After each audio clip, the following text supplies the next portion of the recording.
Hey everyone, welcome back to Corporate Decoder, the place where we decode the hidden stories within company filings. Today we're diving into Celcuity's latest report, and let's just say their study on breast cancer treatment is showing some very interesting results, a bit like finding a treasure map to better health, but for their stock price too. Before we jump in, if you love getting these clear, no-nonsense breakdowns of what's really going on with public companies, make sure you're subscribed and ready to hit that like button. Also, we have a fantastic community over on Discord where we discuss these kinds of insights in real time, so definitely check that link in the description below.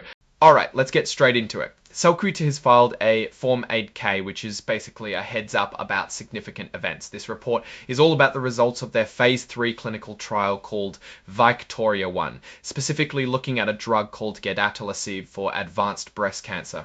The company Celcuity is reporting progress on gedatolisib in patients with a specific type of breast cancer that's hormone receptor positive and AL2 negative, and importantly has a PIK3CA as a specific gene that can sometimes drive cancer growth.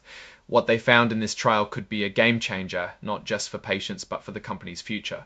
The report date is July 28, 2025, and it seems they're sharing some really positive news from their clinical studies. Celcuity's common stock is traded on the Nasdaq stock market under the ticker CELC. If you've been following them, you know their stock price can be quite sensitive to clinical trial results, and this one sounds like it's moving the needle.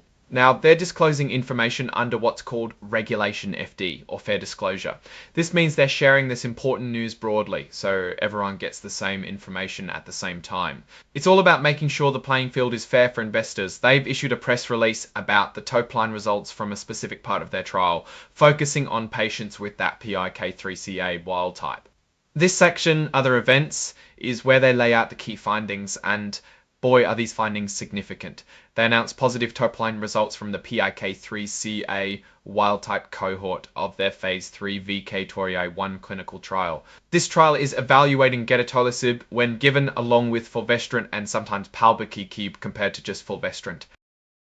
This is for adults with advanced or metastatic breast cancer that, as we mentioned, is HR positive, HER2 negative, PIK3CA wild type, and has progressed after certain prior treatments. Essentially, they're testing gedatolisib when given along with fulvestrant and sometimes palbociclib. Compared to just fulvestrant, this is for adults with advanced or metastatic breast cancer that, as we mentioned, is HR positive, HER2 negative, PIK3CA wild type, and has progressed after certain prior treatments. Essentially, they're testing gedatolisib as a potential new weapon against a stubborn form of breast cancer. Let's talk about the results. When gedatolisib was used in a combination called the gedatolisib triplet, that's gedatolisib, palbociclib, and fulvestrant, it showed a big improvement. The risk of the cancer getting worse or the patient dying went down by a massive 76% compared to just fulvestrant. To put that in perspective, that's like taking something that was very likely to cause a problem and making it much, much less likely. The median time patients lived without their cancer progressing, or PFS, was 9.3 months. With the gedatolisib triplet versus just 2.0 months with fulvestrant, that's an extra 7.3 months of life without the cancer advancing. That's a huge difference. They also looked at the gedatolisib doublet, which included gedatolisib and fulvestrant without palbociclib. This combination also showed great results, reducing the risk of progression or death by 67%. The median PFS here was 7.4 months, an improvement of 5.4 months over fulvestrant alone. Both combinations are showing they can really stall this type of cancer. What's really making waves is that the hazard ratios which measure the relative risk of a certain event happening for both the gedatolisib triplet and doublet are better than anything ever seen before in Phase 3 trials for this specific type of advanced breast cancer. This is a really big deal in the medical world, and for Celcuity, it means their drug is performing at a superior level compared to existing treatments in this patient group for this specific disease. Not only that, but the actual improvements in median PFS, the 7.3 and 5.4 months we just talked about. These are also record-breaking for patients receiving at least their second line of therapy in this patient population.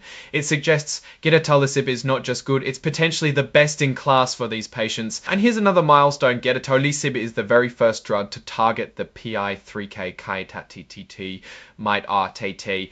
T-mector pathway that has shown positive phase 3 results in patients with this specific breast cancer type, especially for those whose cancer has progressed after treatment with CDK4/6 inhibitors. This positions gedatolisib as a potential breakthrough therapy on. Now let's talk about side effects, because that's always